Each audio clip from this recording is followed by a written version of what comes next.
4 minutes ago. Ukraine is breaking through all barriers and striking on all fronts. Europe has become a wall behind Kyiv. The front line is ablaze from the strikes of the armed forces of Ukraine. The Kremlin is biting its tongue. The Russians' conditions are collapsing before the eyes of the world. The US is entering Russia hard and without warning. Security guarantees have become a reality. Shock, Putin's black gold has turned to filth. The dictator is squeezing the last out of the Russians. The beginning of a war against NATO. The bloody army is breathing down the West's neck. London is shaking. Is Starmar being taken down? All this in our episode of Hellpoint. Urgent, Europe is breaking all the molds. A helping hand for Ukraine that will change everything.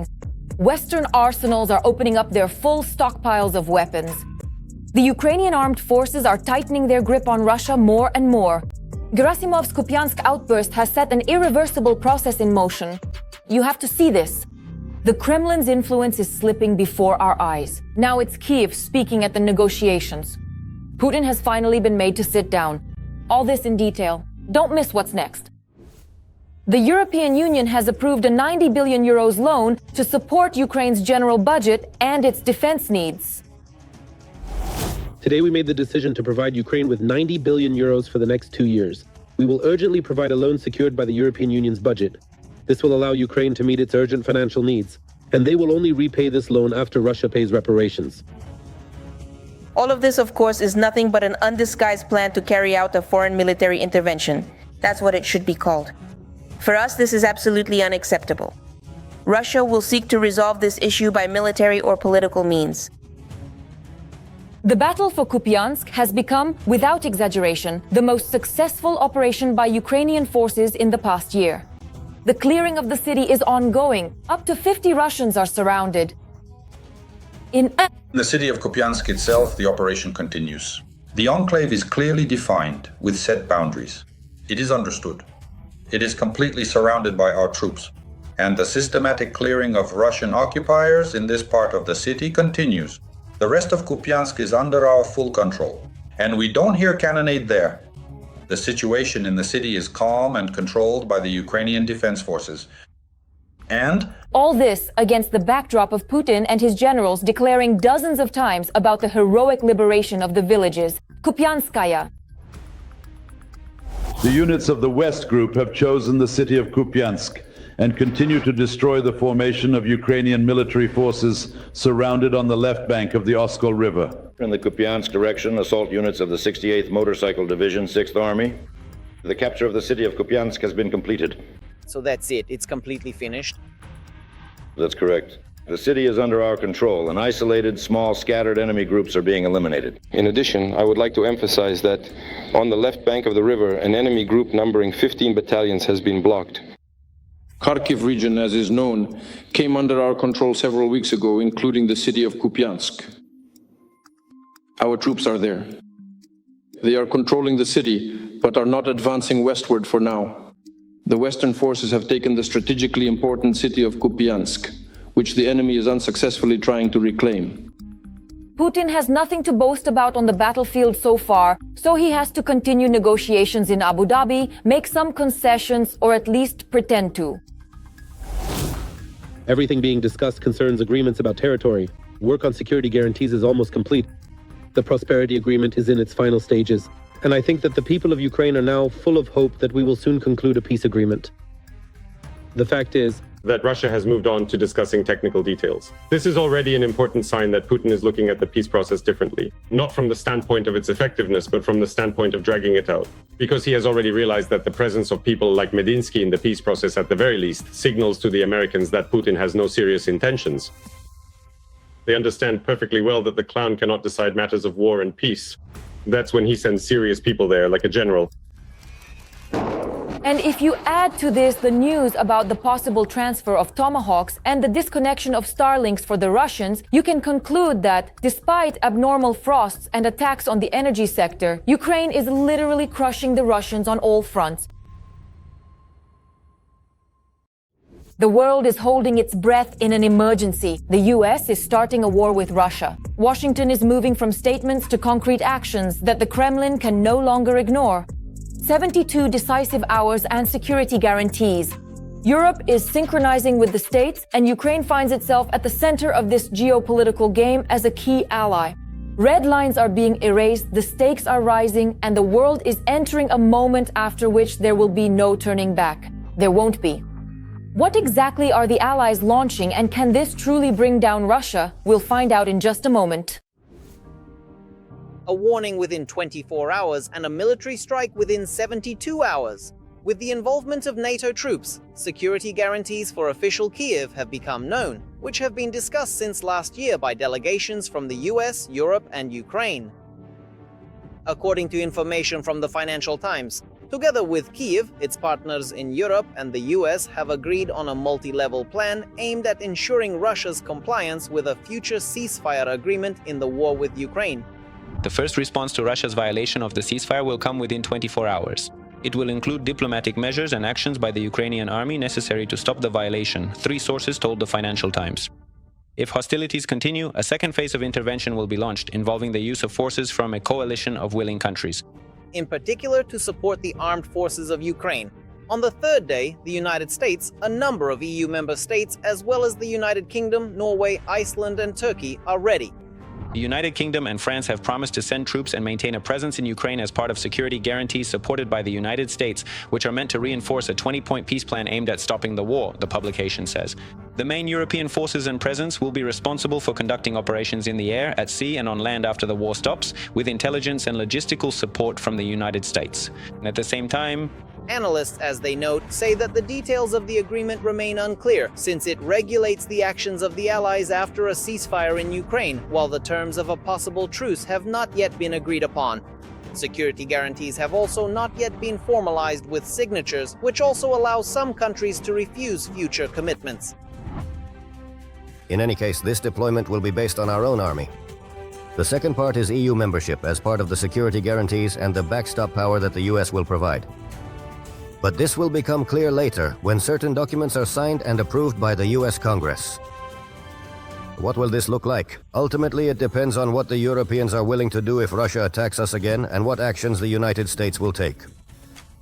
Meanwhile, the NATO Secretary General, who arrived in Kyiv on February 3rd, and he experienced firsthand what a massive shelling of the Ukrainian capital is like, assuring that the alliance countries that supported the plan will not abandon it. Ukraine needs security guarantees and commitments that we will come to its aid when necessary. And for this, the coalition of willing countries envisions a backstop system of guarantees from the US and the provision of military assistance with armed forces in Ukraine. At the same time, experts are already asking questions. What exactly can NATO armies do to help us if in Europe we keep hearing statements that the alliance will only be ready for war? When you mention the 2030s, are you specifically referring to that particular decade in the future, or is there perhaps another specific time period that you are currently thinking about instead? Simultaneously, when we observe these events unfolding, such a seemingly coincidental series of occurrences begins to look far less like mere chance and much more like a carefully orchestrated sequence of deliberate actions that warrants a much deeper and more thorough investigation into the underlying causes. As many believe, leak of Ukrainian guarantees. The British press on the eve plays an extremely important role for the negotiations in the Ukraine-USA-Russia format, which will continue today, so that Putin's team would understand in advance that demanding a refusal to support post-war Ukraine is pointless. In the context, for example, of the negotiations currently underway, of course, this is not just possible, it must become one of the elements of the security guarantee system that will be proposed to Ukraine. This is a very important point. This absolutely must be spelled out, and it could concern, for example, NATO as a whole, as well as individual countries, especially since we have more than 24 security agreements with different countries.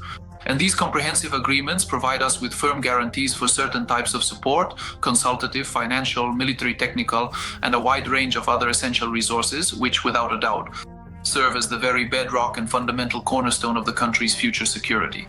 As has been increasingly noted in Europe, this is the foundation of their own security as well. Against the backdrop of unidentified drones flying overhead, openly so, with the redeployment of Oceanic to Belarus targeting the EU and the restoration of Russian military bases on the NATO border, Ukraine is ceasing to be a buffer zone and is becoming perhaps the main guarantor of Europe's security. Now, Europe and Ukraine are already forming an inseparable and indivisible system of European security, as it is called in the European capitals themselves. It has become clear. Ukraine is not a buffer. Ukraine is a part of the common European security. Without Ukraine, it was thought that Europe was stronger and that Ukraine was just a buffer. But it turned out that no, without Ukraine, Europe is greatly weakened, and with Ukraine, on the contrary, it can become stronger. At the same time, how Russia will react to the news about Ukrainian guarantees, we will find out very soon. As soon as Putin is informed that Dmitriev and his team failed today to persuade the West to back down, all of Russia is howling. The price of oil has collapsed. There's no more money and the crash can no longer be hidden. Putin has squeezed absolutely everything out of the profitable vein. Russians are sinking into poverty mode. The economy really couldn't withstand it. The dictator's hand is reaching straight for the gold. A critical moment. From here on, only destitution awaits. Has the war really driven the Kremlin into a dead end? More on this in the following report. On the brink of collapse, Putin's Russia is getting closer and closer to crisis. The Kremlin has come up billions short, and a key sector of Russia's economy has collapsed. Looking ahead to the month of January in the year 2026, we can see that it will be a very significant time. Revenues generated from oil and gas exports to the Russian budget experienced a significant decline of 50% compared to the same period last year, ultimately dropping to their lowest recorded level since July. In the month of the year 2020. According to official statistics, oil and gas revenues in January amounted to about $5 billion. In December, this figure was noticeably higher. One of the reasons for the decline is the drop in global oil prices. The average price of Russian oil in November was $44 per barrel, while the average price in December was $39 per barrel. Throughout January, we frequently heard information that Russia has officially set a brand new record, marking a significant milestone that reflects years of strategic development and showcases the nation's evolving capabilities. As experts analyze this data, it is clear that this unprecedented accomplishment sets a high bar for others to follow, representing a historic moment for the country on the global stage. Discount on Urals oil to stimulate demand among Indian oil refining companies. If current prices for Russian oil and the ruble exchange rate remain unchanged, the budget will miss out on about 3 trillion rubles in oil and gas revenues, according to the Financial Times. So the real price of Russian oil is $40 per barrel. In other words, consider that $20 are not being collected from each barrel of oil, which seriously affects the expected revenues from the oil and gas sector. And those who are with the price, this is the discount game that Russia is playing, telling everyone, see, we're offering discounts, but no one is buying from us. But from an economic standpoint, when you play the discount game, it's not a long-term strategy. In the long run, you can't keep offering discounts because you'll go bankrupt. Oil and gas revenues provide more than 20% of all income to Russia's federal budget and are the most important source of funding for the war against Ukraine. Oil plays a key role. It accounts for 85% of the revenues, while gas makes up only 15%. Negotiations are underway with China regarding the construction of Power of Siberia 2, the second branch of the gas pipeline, and China is setting its own conditions. It buys gas from Russia at Russia's domestic price. They are subsidizing it, meaning the cost is lower than production, and accordingly, China wants to buy gas from Russia at a price even lower than the production cost. And so, in order to make any profit, Gazprom will try to make up for it at the expense of the Russian population. For now, this idea hasn't been adopted for political reasons, but the situation is only getting worse. Another source of revenue for Russia's budget: gold. It was precisely the sale of gold that increased the value of Russia's reserves. However, an 18% drop in the price of gold last week has cast doubt on the viability of this resource. Moreover, over the past 4 years, the dictator has already managed to sell off 71% of the gold from the country's national wealth fund. Everyone is dumping a lot of gold. And this also draws the attention of financial analysts because, there's a joke in the financial world that gold is the last barricade. If you're selling gold, that's it. There's nothing left after that. In other words, your country is facing even more severe economic shocks ahead. Russia is at the stage where, yes, we are selling gold and the gold reserves are decreasing. When it runs out, will that happen this year, or will Russia manage to hold out until next year? We'll see. There are fewer and fewer traditional ways to get money, but the expenses haven't gone anywhere. the year 2025. The year begins with a planned budget deficit of 1.2 trillion hryvnias. By the end of the year, according to official statements, it's 5.6 trillion. So that's almost 5 times more. The deficit grew compared to what was planned. Now, the situation is the same. There are no real prospects for the destruction of the economy. Russia continues to invest in the war against Ukraine, but at the same time is neglecting its domestic economy. Resources that should be allocated to maintaining existing infrastructure are not being directed there. According to experts' forecasts, the budget deficit in the Russian Federation could be 3 times larger than planned by the end of 2026, and their cash reserves may run out within a year. Every voice matters. Join our community, support independent journalism, and help us bring you the truth from Ukraine. Become a member of Ukraine today. Join us now. The north is preparing to explode. Russia is quietly moving old Soviet equipment right up to the Finnish border. Karelia is buzzing like a powder keg, and the smell of metal and cannons can be sensed from kilometers away. Is this a signal to the West or the start of a new front against NATO? The Kremlin is challenging Helsinki, Brussels, and Kyiv all at once. And none of them knows what to expect. Ukraine is holding the line, while Moscow risks opening yet another dangerous war. Who is the real target of this provocation? And can the West stop the Kremlin's fury? The answers are here right now. Russia has begun restoring and expanding military infrastructure in the Republic of Karelia near the border with Finland and NATO countries. This was reported by the Finnish publication Yle. The information was obtained based on the analysis of satellite images. Most of the Russian armed forces' equipment in Karelia is concentrated in its capital, Petrozavodsk. Satellite images also indicate the presence of more than 50 pieces of military equipment, including trucks and specialized vehicles. A large airbase and a Russian weapons depot are located in Petrozavodsk. Currently, according to estimates, there are about 3,000 Russian soldiers stationed there. In addition, the Bisovets airbase is used to house around 80 fighter jets. Now, this means that Russia is responding in this way to NATO's expansion. Yet it was Russia itself, led by Putin and personally by Putin, that facilitated Sweden and Finland joining the North Atlantic Alliance. So for now, I think this is connected if we're talking about Russia's actions primarily with the informational component at this stage. However, it is quite likely that Russia will continue to try to demonstrate the aggressiveness of its stance. In 2024, the Russian Federation began the reconstruction of the Soviet garrison in Petrozavodsk. There has been no official announcement regarding the activation of the garrison. At the same time, local media report that construction of a new garrison in the city is planned for this year. According to experts, the increased activity is linked to the creation of the 44th Army Corps of the Russian Federation, Karelia, in 2024. Its formation means an increase in the number of ground troops, approximately 15,000 residents. So far, it appears that only a small portion of the new personnel has arrived in Petrozavodsk, and much more housing and training. The foundational physical and organizational structures and facilities, such as buildings, roads, power supplies, and transportation networks, which are essential for the operation of a society or enterprise. It's not about Finland. In any case, today there are probably more countries in the Baltics. I think these plans are precisely the main ones being considered today in the Russian Federation. So, in any case, strengthening this standard plan against NATO is one of Russia's key tasks.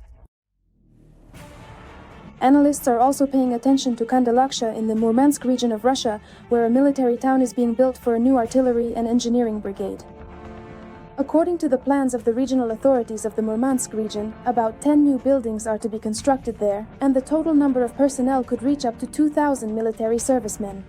The garrison is located less than 150 kilometers from the Finnish border and holds strategic significance. The local authorities of Karelia openly support the expansion of the military presence.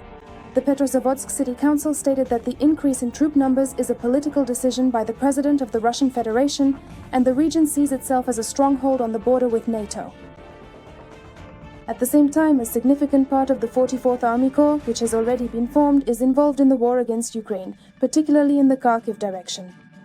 Therefore, the pace of deploying new forces in the northwest of the Russian Federation remains limited. For us, nothing has changed. We can only confirm once again that our intelligence is working very well, and the information that Ukraine shares about the Russian plan with its allies and partners corresponds to reality. In its annual report, Finnish military intelligence notes that if the plan changes are completed, Russia's ability to conduct military operations in the direction of Finland will increase significantly.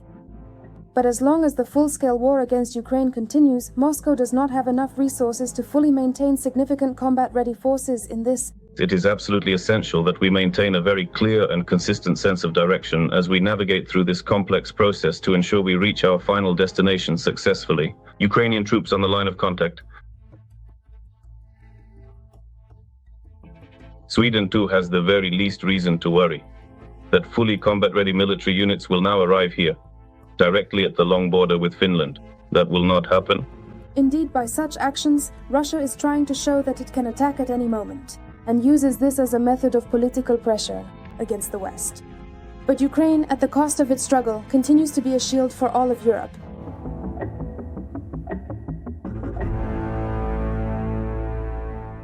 London is shaking. Prime Minister Keir Starmer's seat is teetering on the edge.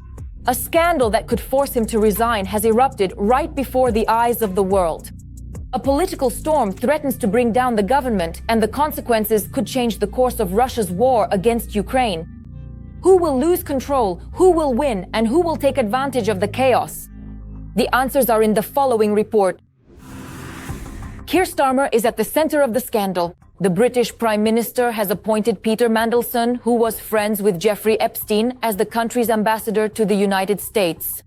To be honest, it's not really clear what to do about this. According to Bloomberg reports, if Starmer steps down from his position because of the scandal, it could weaken him. Support from one of Ukraine's key allies.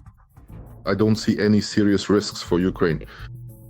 Whether, for example, there will be a new prime minister from the Labour Party, or say the pendulum swings again towards some compromise candidate, for example, from the Conservatives, I don't know. But this is unlikely to affect Britain's support for Ukraine in any significant way. Moreover, I want to remind you that Ukraine has signed a 100-year agreement, which is quite comprehensive. It's a bilateral agreement with Britain, including security guarantees. That's why our relationship has long since moved beyond just personal sympathies, for example, between leaders or prime ministers. The Guardian writes that Mandelson's name appears in the so-called Epstein files, and that Starmer allegedly knew about the British diplomat's friendship with the American financier and pedophile, which did not prevent the Prime Minister from appointing Baron Mandelson as the British ambassador to the US, and it was precisely this moment that shook the ground under. In this segment, we are taking a much more comprehensive and detailed look at the current Prime Minister of the United Kingdom, Sir Keir Starmer, who is presently serving as the leader of the Labour Party and heading the British government today. That is precisely why the continuously unfolding economic crisis is gradually transforming into a significant political crisis. Keir Starmer's admission that he was aware of it. The relationship between Mandelson and Epstein before the appointment shocked MPs during the parliamentary hearings. I am extraordinarily gratified that these most recent and significant disclosures have finally been brought to light. There are approximately 3,500 individual Epstein files, and this is simply very helpful to understand. Because, to be perfectly honest with you, following this official information release from the United States Department of Justice, there were a great many detailed publications across Europe, because once again it directly concerned prominent members of the British royal family, as well as several high-ranking European politicians. The Labour Party is the most outraged. MPs are expressing disappointment with how Starmer is responding to the Epstein scandals. Again, he's being asked why he did it, what was his motivation. But in any case, one way or another, Starmer will bear political responsibility for this. Will this lead to his resignation? But again, it's a big question, because as for Starmer himself, well, there is no confirming information that he is in any way connected either to Epstein or to that island, or really in general, that he has any connection at all to this scandal. Experts are convinced that it acts as a catalyst. The situation with Mandelson and Epstein could undermine the political standing of Keir Starmer. At the same time, it cannot be the main reason for the resignation of the British Prime Minister. That's all for this topic. This was me, Darina Hutsakalo, with you. Even more scorching news in our next episode. And in the meantime, don't forget to subscribe and hit the like button. See you soon.